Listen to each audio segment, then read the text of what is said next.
कृपया इन बातों पर आप सभी ध्यान दें। नुक्ता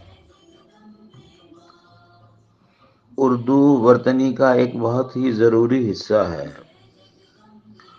और जितने भी हिंदी भाषी लोग हैं जिनकी मातृभाषा हिंदी रही है उनके लिए नुक्ते का इस्तेमाल कोई एक दो दिन की चीज़ नहीं है, मगर ये भी तय है कि इसके प्रयोग की, इसके अभ्यास की कभी न कभी तो शुरुआत करनी पड़ेगी।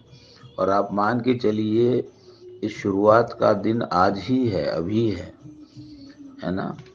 बार बार जब भी किसी शब्द को लिखें तो हम डिक्शनरी में चेक करने की कोशिश करें कि उसमें नुक्ता है या नहीं है ना। एवं नुक्ता शब्द भी जो है वो भी दो तरह का है, नुक्ता और नुक्ता, और दोनों के अलग अलग अर्थ हैं।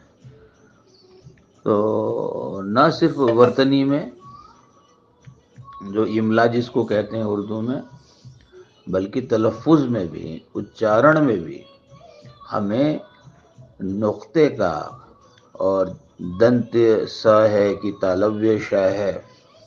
मैं मूर्धन्य श की बात तो नहीं करता हूँ, मगर कम से कम दंत्य श और तालव्य श के अंतर हमारी वाणी से स्पष्ट होना चाहिए। अब जैसे स्पष्ट मैं बोल रहा हूँ, हालांकि यहाँ पे मूर्धन्य श है, लेकिन अब जो हिंदी बोलने की जो उच्चारण पद्धति है उसमें मूर्धन्य श का उच्चारण बहुत कठिन हो गया है ना, क्योंकि अब ये संस्कृत निष्ठ नहीं है।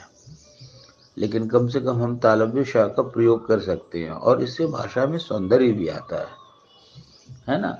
तो इसलिए मैं हमेशा कहता हूँ कि गज़ल कहने में, गज़ल लिखने में इन छोटी छोटी बातों का इस्तेमाल करके हम और ज़्यादा खूबसूरती ला सकते हैं, है ना।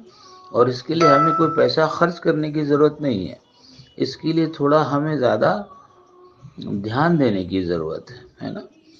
और बार बार डिक्शनरी को रेफ़र करना, रेख्ता की डिक्शनरी है या आपके पास खुद अपनी डिक्शनरी है, वहाँ शब्दों को देखिए। मैं आज भी करता हूँ रेफ़र, और आज भी कहता हूँ कि मैं इसका मास्टर नहीं हूँ, क्योंकि मेरी मातृभाषा भी हिंदी रही है ना। तो बहुत सारे शब्दों के बारे में मुझे भी कन्फ्यूज़न होता है, तो मैं चेक करता हूँ, रेफ़र करता हूँ, बार बार उसमें सुधार करता हूँ, है ना।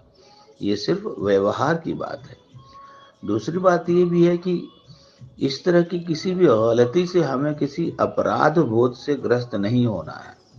अरे हमसे ऐसी गलती हो गई, इस अपराध बोध की मानसिकता ने हमने देखा है कि भारतीयों को किस तरह से अंग्रेजी भाषा सीखने में भी बहुत दिक्कतें पैदा की।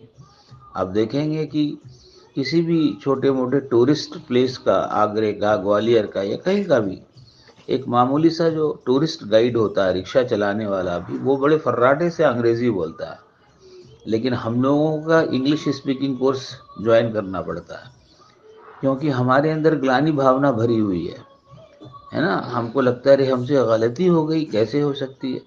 अवश्य हो सकती है, क्योंकि वो हमारी अपनी नेचुरल इनेट भाषा नहीं रही है ना। मगर कोशिश करना हमारा फर्ज है, धर्म है, तो करते रहिए। आपका दिन शुभ हो।